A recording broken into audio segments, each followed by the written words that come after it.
happy baby, always smiling, always curious about stuff. She was wonderful. She was just a wonderful baby. We keep telling her not to leave her by herself. Not only me, my friend across the street too. But she always be here by herself. We just couldn't believe that she was gone.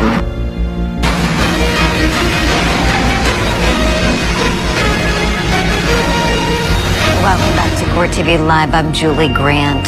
Those are the neighbors of 31-year-old Crystal Candelario.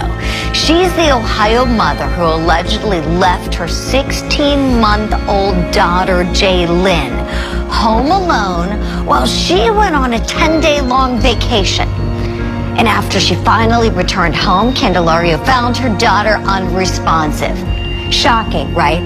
Well, baby Jaylyn had died in the home where she was left, surrounded by dirty blankets soiled with urine and feces, and left inside of a pack-and-play.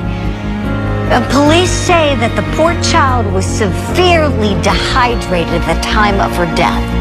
And now Candelario, the baby's mother, is indicted by a grand jury for murder, felonious assault, and endangering the welfare of her child. We want to bring in our own expert to talk about what that baby's cause of death might have been and talk about proving this case at trial. I'm going to bring in our expert this morning. He's standing by in Toledo, Ohio. He is a physician and Professor Dr. Jason Smith. Good morning to you, my friend. Wonderful to see you on this Wednesday. I hate that we have to talk about cases like this, but we do. The state of Ohio is going to have to bring in someone like yourself to talk about how this baby died. So, Dr. J, go into professor mode for us. Pretend like we're your students in the class. How do you think this happened, please? Yeah, Julie, good morning, Courties.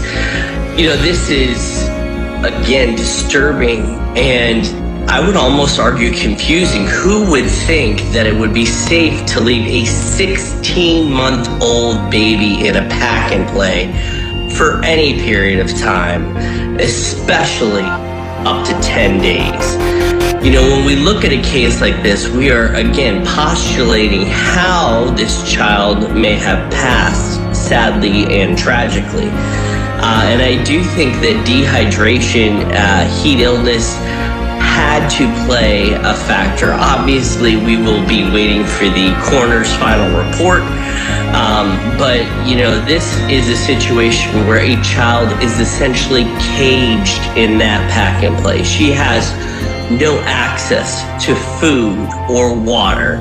And I think very quickly, especially in a child at that age, dehydration will set in immediately. We're talking about in a day to 2 days.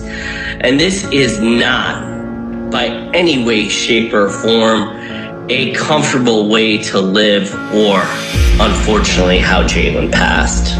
Certainly not, Dr. J. I have a really unpleasant question to ask you, but it's a critical question. In your opinion, did baby Jaylyn suffer before she died? She tragically suffered, and she suffered quite a bit. I mean, this will be a child that was undoubtedly crying, sitting in her own urine, her own feces. And she did not cry short periods of time. She cried until she could not cry anymore. And it is heartbreaking to think of this and this tragic way that a child should die, because it should never happen. Dr. J, when we think about this period of time, 10 days, you have to wonder how soon into that 10-day period might that horrible suffering have ended? If you had to put forth your best educated guess on that, what would it be and why, please? Yeah, I'm not going to play corner in this situation because I really don't know, but I would venture to guess it would have been sooner than later. This 16-month-old cannot sustain without water, without nutrition for a very long period of time. Oh, it is so heartbreaking. Dr. J, stand by. I want to also bring in our other guest we have on the show this morning, criminal defense attorney Greg Isaacs, standing by in Knoxville, Tennessee, where he practices. Certainly no stranger to high-profile criminal cases. We watched Greg in action on Court TV. Greg, talk to me, please, about what the state is coming with against Crystal Candelario. Here, you can't think there was any other intention than to kill a baby, right? If you walk away for 10 days, it's not like 10 minutes. How do you see this case playing out for her? We know she's going to be in court this morning, 9 a.m. for one of her pretrial hearings. How do you think this is going to go, please? It's going to go poorly, and if you're the defense lawyer in a case like this, you are going to scratch your head in terms of what can I do to zealously represent somebody that presents as depraved, as a mommy/monster. You see cases where someone leaves a child unattended for a short period of time in a car overnight. But it is very rare to see someone abandon a child for a period of time and return. It's almost a slow torture. It is premeditated. It is planned. So if I'm the defense lawyer, I'm going to try to confront the medicine with the mens rea, with experts that can put this behavior in some sort of context. Was there a mental disease or defect? But Julie, the problem is to find someone that could say she had a substantial mental disease or defect that prohibited her from controlling her conduct and her actions. When you juxtapose the fact she was on vacation for 10 days. So I think this is one where you really have a hard time coming up with a defense because the medicine is against you, the facts, the sympathy are against you. So a very, very tough hurdle for the defense. Certainly, Greg. When we think about how this child had to suffer and endure such a tremendous amount of pain, Dr. J, I want to go back to you and pick your brain on something, please.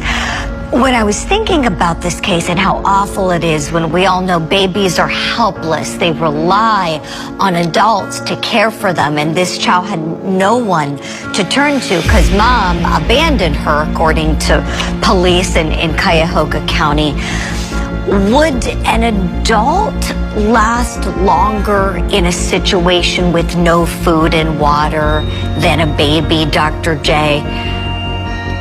Yeah, absolutely, Julie. We know adults can last for a week to 10 days without hydration, without water. And it's just the amount of water content we have in our body. Dehydration comes, you can be more malnourished than dehydrated, meaning that you can go longer without food than you can go without water. And in any situation, this is just not a tenable situation for life. No. Thank you, Dr. J. Greg Isaacs, let me go back to you on something. You've been involved in capital cases. I see this one having potential to become one in Ohio. Ohio is still currently a death penalty state. If you were tasked with representing Crystal Candelario, would you be concerned that that could be what's coming next from the prosecution? Absolutely. These are terrible facts. We see cases all the time where people treat pets and animals in this manner and receive harsh sentences. to treat your own child like this, clearly, if you're a prosecutor, you have to consider whether the death penalty is the appropriate mechanism, the appropriate punishment, the ultimate punishment. Because this was a torture. This was heinous. It was atrocious and cruel. It actually fits the aggravating factors that the state would have to prove to achieve a sentence of death. So, if I'm the defense, you have to deep dive this person from childhood forward to see how this mother morphed into a monster. But if I am that prosecution's office, I am having meetings right now, making a determination whether I file that notice.